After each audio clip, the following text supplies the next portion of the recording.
Welcome and thank you for tuning in. You're listening to the Beyond 50 radio program. I'm Daniel Davis.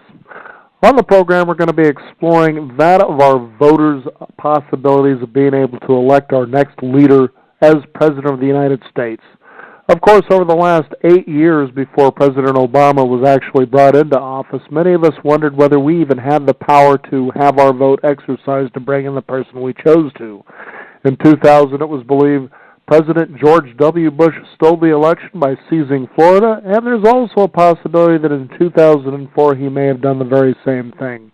It's brought into a lot of question about what we do when it comes to our vote and how we can be sure that when we cast ours that it's actually being heard.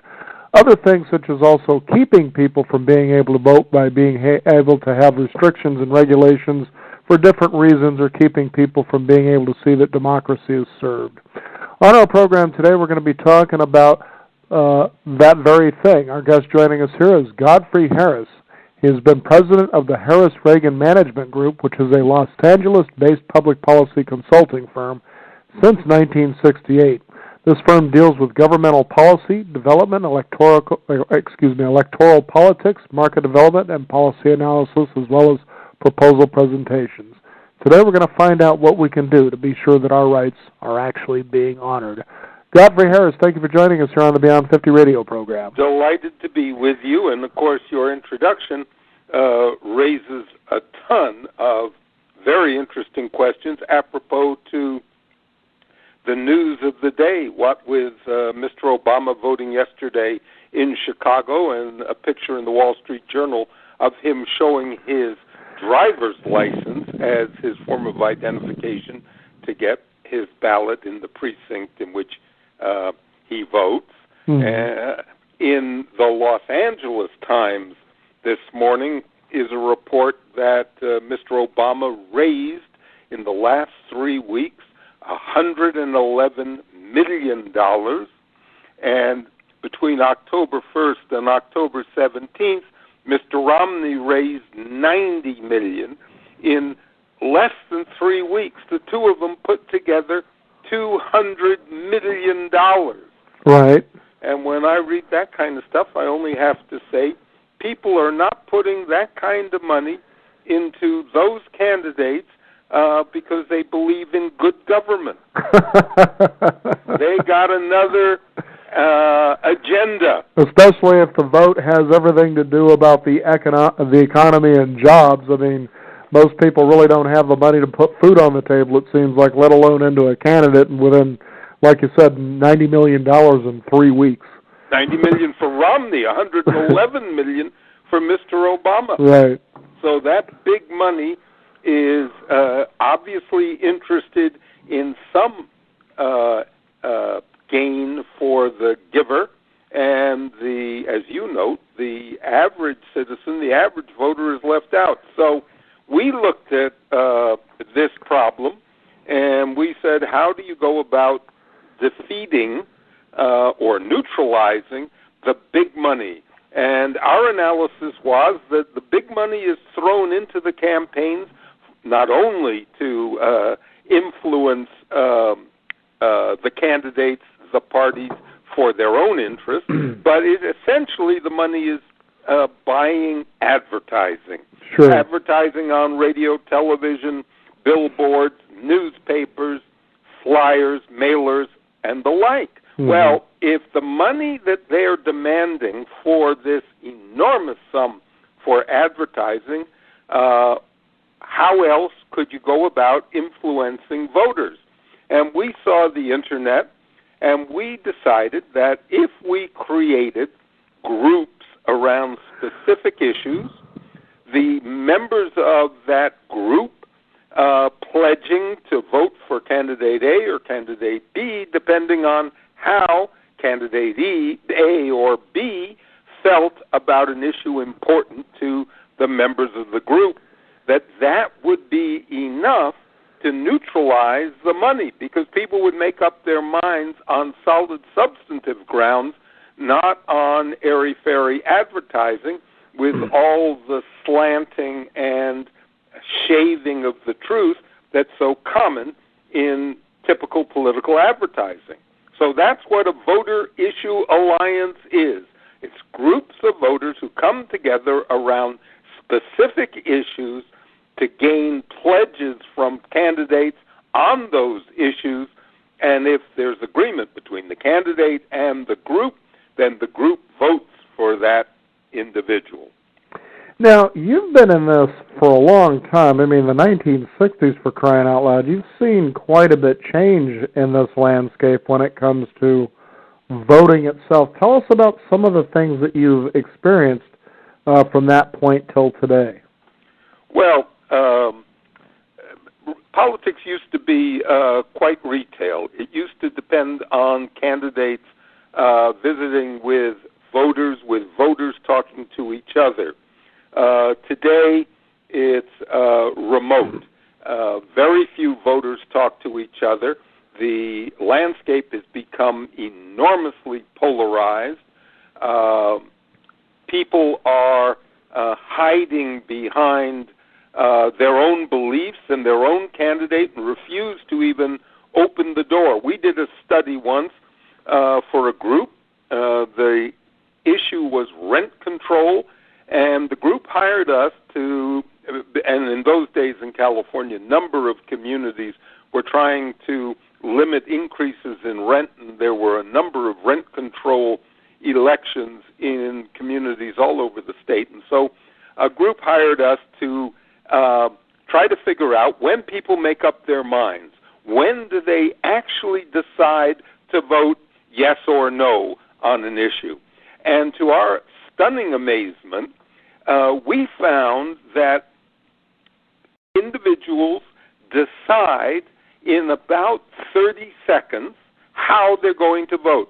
They're inundated with all this information about elections, but at some point, and the point varied from person to person, it would be as if they lifted a window shade, and when they lifted the window shade, they announced to the world, okay, come at me, I'm ready, I'm paying attention, I'm concentrated, I'm focused. Tell me why I should vote your way or why I should vote the other way, why I should favor this candidate or the other. And the individuals gave between 30 seconds and 45 seconds.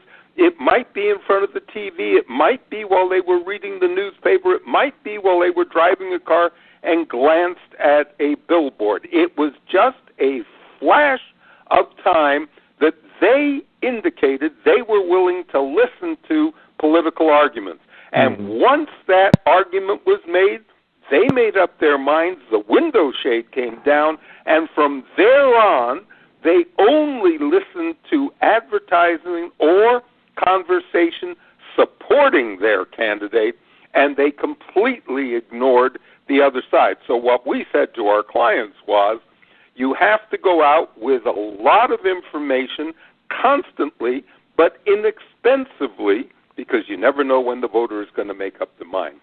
That seems to hold today, but the political parties are not aware of it. This enormous amount of money, this huge thrust at the end, is aimed at perhaps 3 to 4% of those people 2 weeks before the election who have yet to make up their mind. And it's an enormous waste, and the people that are putting up the money, who are tolerating the waste, expect something for their money, and I think that's detrimental to the interests of the American people, and we ought to change the system.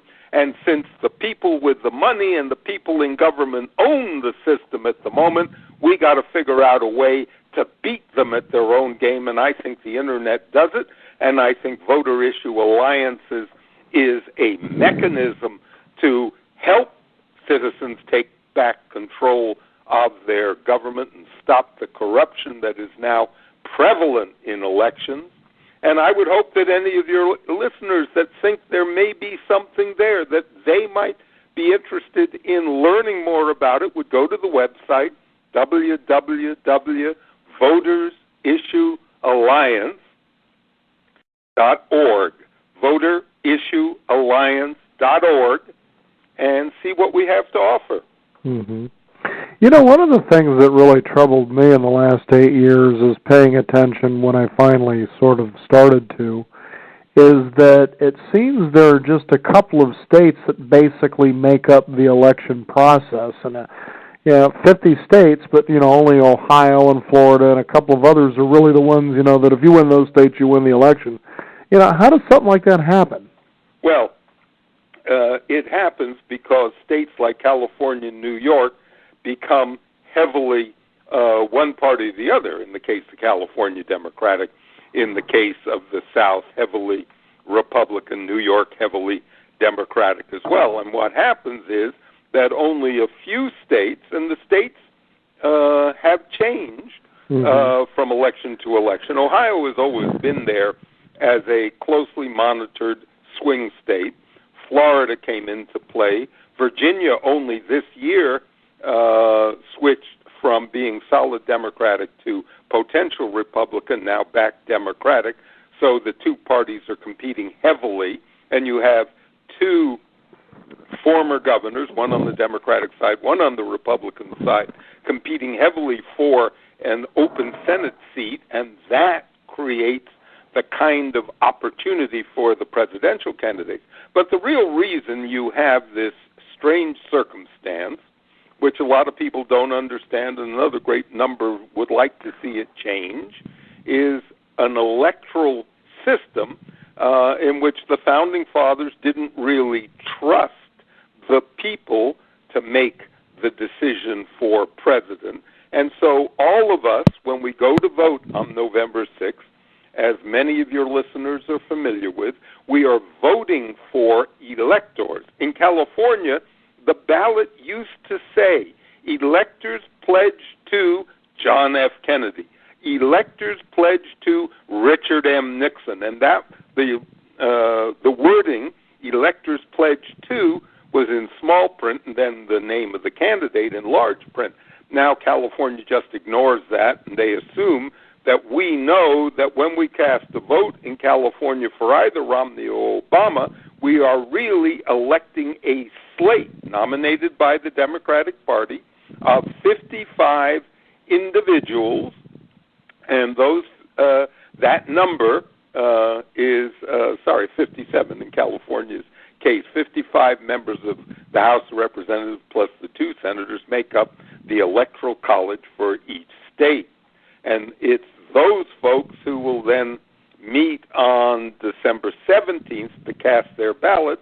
And I'm sure, as many of your listeners know, over time, some of those electors have not followed the dictates of the people who elected them and have operated independently when it comes in the state capital to cast their ballots, and those ballots then transmitted to the Congress where they're opened and counted. But the reason is that the Electoral College system requires winner take all. It doesn't matter if you win by one vote or 10,000 votes. The winner, 503 in the case of Florida in 2000, the winner takes all of the electoral votes. It is not proportional. Okay. And that causes sometimes a skewing of the public will to the Electoral College counts. Now, I got to ask you, what were your thoughts about what happened in Florida in 2000 and the way that once it was discovered what was happening, the way it was followed through and basically, almost taken out of anybody's hands? What are your thoughts on all that? Well, my thoughts are quite different, and I often refer to it. And at the time, in 2000, not only election night, but following closely the recounting in Dade County and the subsequent argument over exactly what ballots could be recounted to determine whether or not either of the candidates, my most dominant thought was that it went to the Supreme Court. The Supreme Court decided as closely as possible, 5-4, that a certain number of the ballots could be counted and the rest could not be recounted. Those votes were counted. They numbered sufficient to make Mr. Bush the winner in Florida. That gave him sufficient electoral votes to win the election. It was late December, and there wasn't a peep from the American people. There weren't riots in the streets. There weren't marches. There weren't protests against the Supreme Court.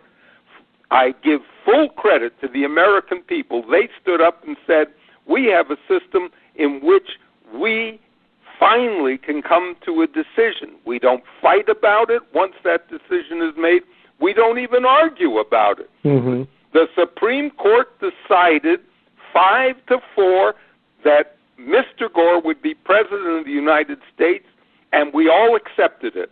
Nobody argued against it.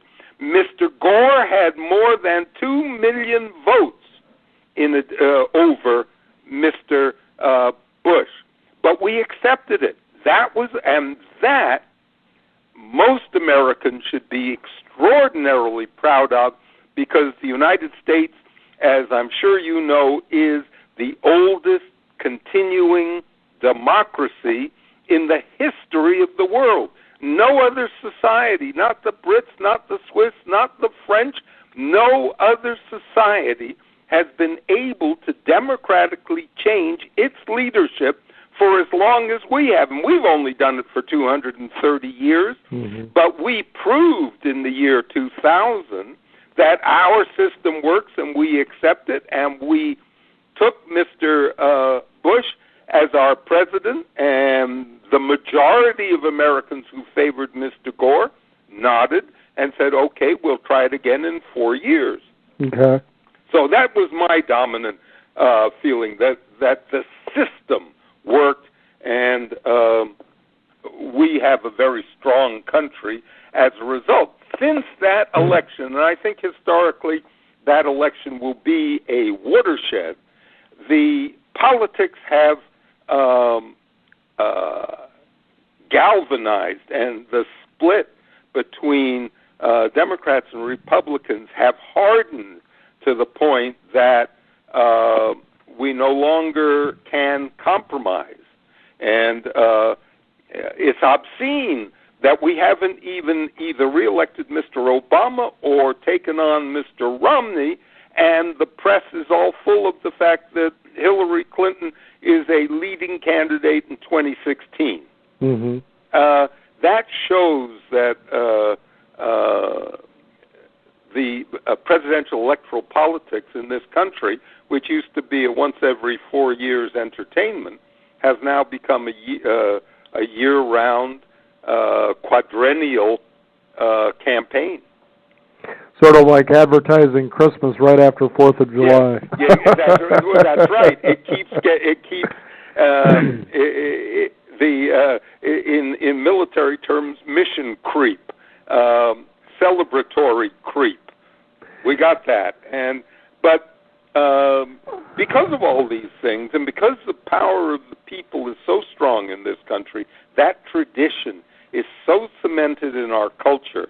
That's why I have extraordinary confidence that we could successfully challenge the power of money, stop the corruption of electoral politics that now invades us, because that money is buying something, and it isn't buying good government, it's buying something for the people who put up the money. That we as people can take the electoral system back and get the kind of government we deserve.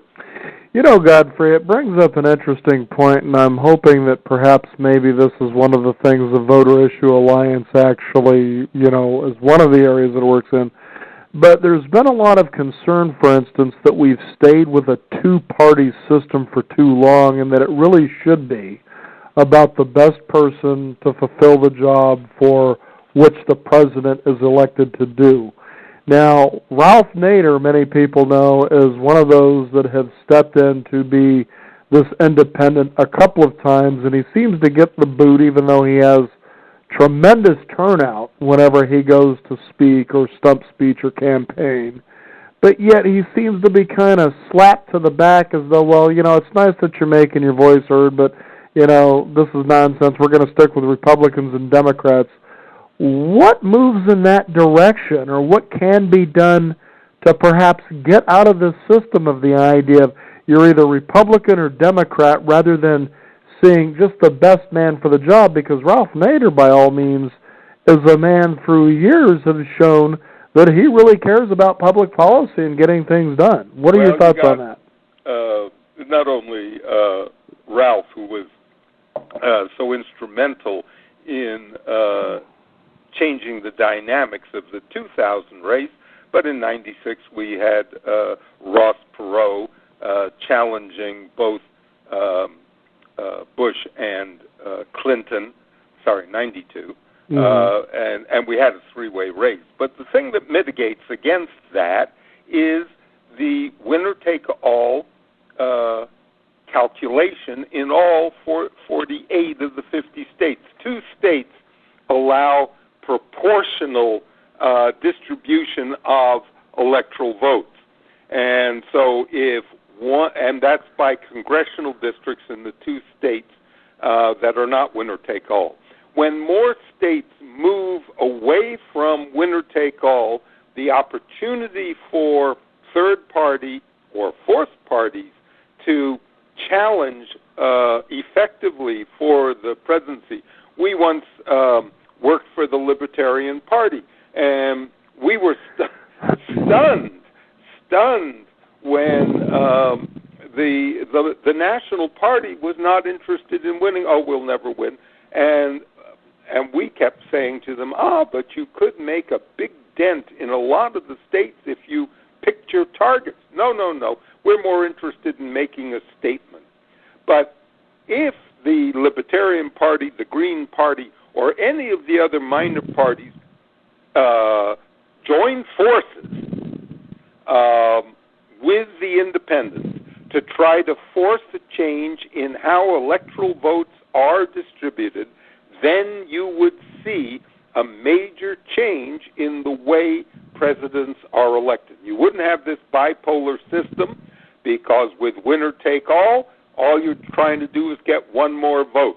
But if it's proportional, if Party A wins the 26th congressional district and Party B wins the 30th, and Party C, tucked into a corner of the state with lots of independents, wins the 52nd congressional district, then a portion of the electoral votes would go to that third-party candidate. And once you start that pattern, it can carry across the country. Mm-hmm. Fascinating you're stuff. You're me back to when I taught political science. And I'm not sure that your listeners are interested in all this heavy-duty political theory, but I'm glad you're asking the questions. I'm happy to answer them. Well, it all gets so confusing after a while that I think sometimes people just get tired of hearing it, and it gets to the point, let's just vote to get it over with, for sure. and then kind of go about business as usual. There's no doubt. The fact that the guess is that in those states that allow early voting, that about 30% of that vote has already been cast.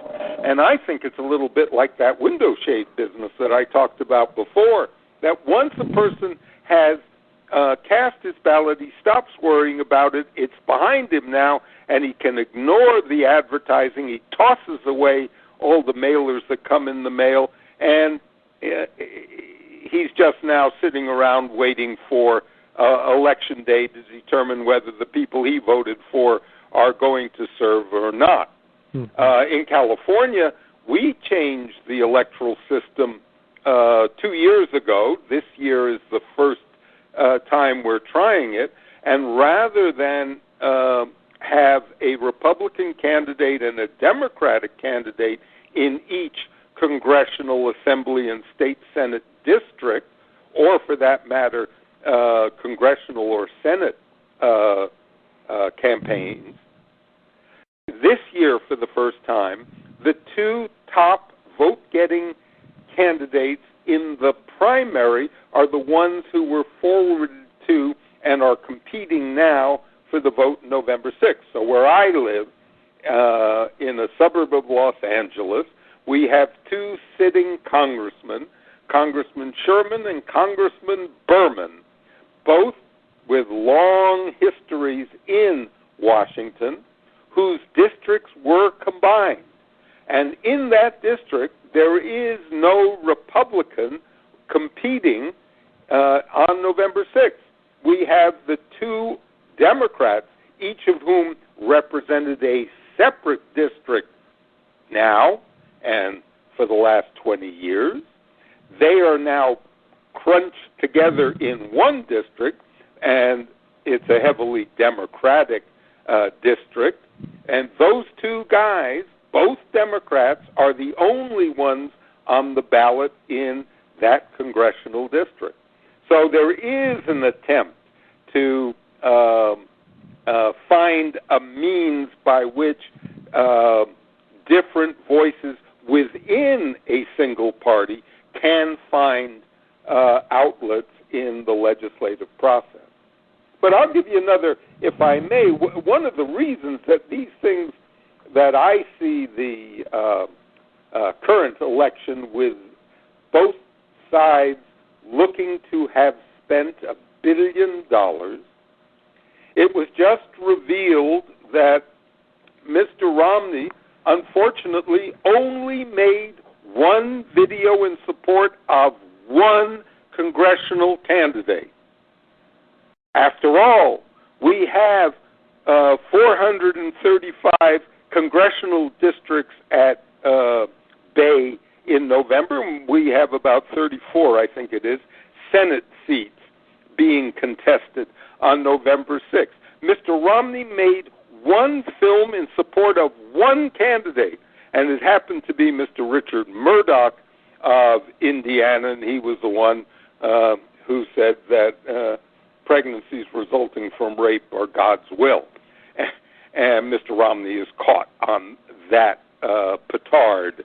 But when you think about it, $1 billion being spent by Mr. Romney, $1 billion being spent by Mr. Obama, and it's for them. Now, either Mr. Romney nor Mr. Obama have mentioned, endorsed, supported, stood with any congressional candidate. And you asked me before, what's the big difference? I did my first national election for Eisenhower in 1952.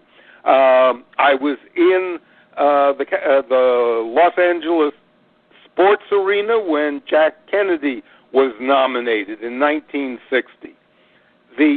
In those days, the candidates would appear each time with congressional and lower offices, put their arm around it, recognize that they individually, the presidential candidates, cannot do it on their own.